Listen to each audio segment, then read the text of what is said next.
Welcome to The Explainer. Today we're diving into something you probably walk past every single day, but let's be honest, rarely ever think about: the public trash can. Specifically, we're going to look at how solar-powered smart bins are stepping up to completely revolutionize urban waste management.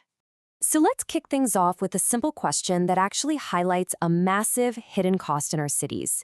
How much is your city paying to empty half-empty trash cans? You see, traditional waste collection relies on fixed schedules. That means trucks are out there burning fuel, and cities are racking up huge labor costs just to check bins that don't even need emptying yet. It's expensive, and honestly, it's a huge inefficiency. Enter a real game changer: the solar-powered smart bin.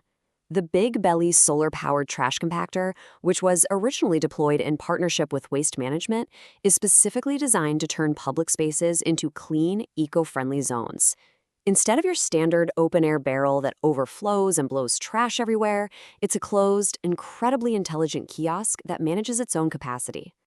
Okay, so how does this off-grid ecosystem actually work? It's pretty straightforward, really. Step 1, solar panels capture ambient sunlight to charge up a maintenance-free battery. Step 2, internal sensors are constantly monitoring the fill levels inside.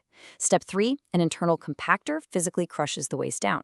And finally, step 4, an IoT system sends a wireless alert exactly when the bin is ready for pickup. No guessing required.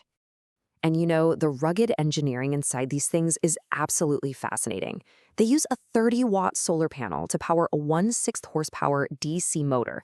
Now, that little motor drives a chain system that applies over 1,200 pounds of compaction force. That is some serious crushing power. Plus, because they're completely sealed and weatherized, these units can function in extreme climates, literally anywhere from the 130-degree heat of Dubai to the freezing winters of Western Canada. So the contrast between the old way of doing things and this new tech, it is literally night and day. Standard bins require arbitrary collections. We're talking sometimes up to 17 times a week in busy downtown areas, and they still manage to overflow. Smart bins, on the other hand, rely on data. By compacting the trash, they hold 5 to 8 times the capacity, which allows municipalities to drop their collection frequency down to just 5 times a week. To put that into perspective, let's look at some hard data from a massive real-world deployment. Back in 2009, Philadelphia installed 500 of these compactors. They dropped their collections from 17 times a week to just 5. That drove their annual operating costs down from $2.3 million to just $720,000.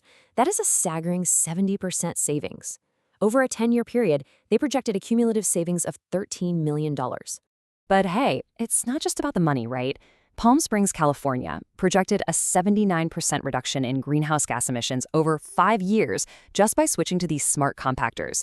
Fewer heavy garbage trucks idling in traffic to empty half-empty bins means a significantly smaller carbon footprint for the whole city. And the tech is only getting cooler. As it evolves, players like Avarai and Nordvox are packing these bins with incredible new features. We're talking massive 2,000-liter capacities, highly accurate laser sensors, automatic locking doors for safety, and even built-in cameras. These cameras can send real-time photos of the trash right to centralized mobile apps, so cities can monitor everything remotely. Now, we have to keep it real here. Deploying flashy tech out in human spaces brings, well, real-world human problems. As one Reddit user, Nicholas Litt, pointed out from his experience seeing these in Austin and California, these bins absolutely require upkeep. If those solar panels get covered in graffiti, they can't charge, the whole system dies, and suddenly you're just left with a very expensive, very broken trash can. Another user, Dr. Street, chimed in with a pretty massive caveat.